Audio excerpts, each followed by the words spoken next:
China's story in recent years has been about rapid growth. Both the economy and the population were big and getting bigger.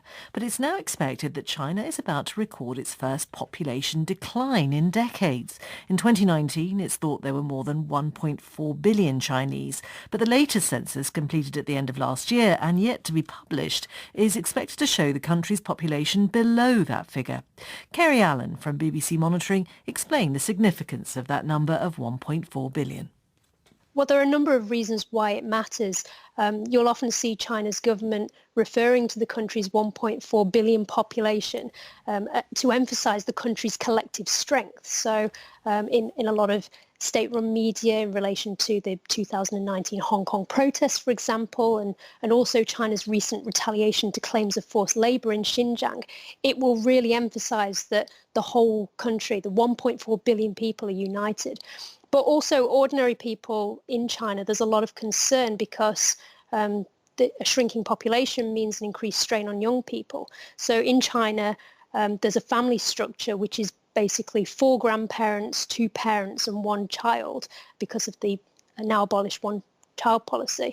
And this means that more people nowadays are retiring, there are fewer people working, and young people have to look after their elderly relatives. So they're finding they've got no time on their hands to have children.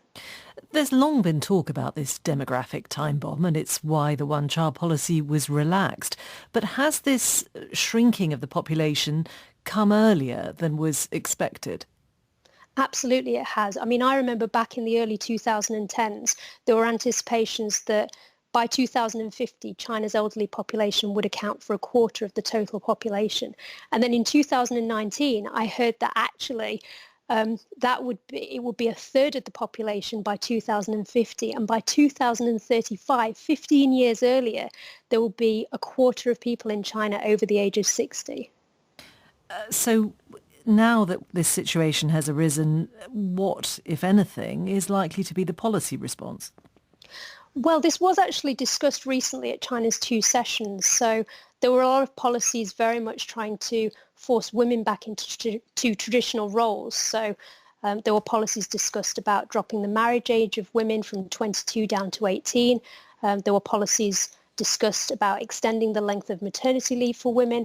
But I mean, it's very much the case now in modern China that a lot of women are feeling empowered and they want to progress with education, further education and employment.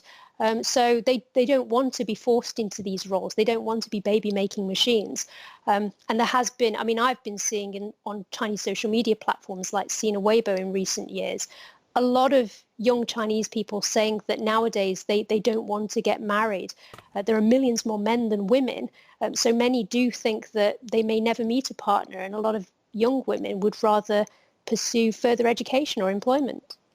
Kerry Allen from BBC Monitoring.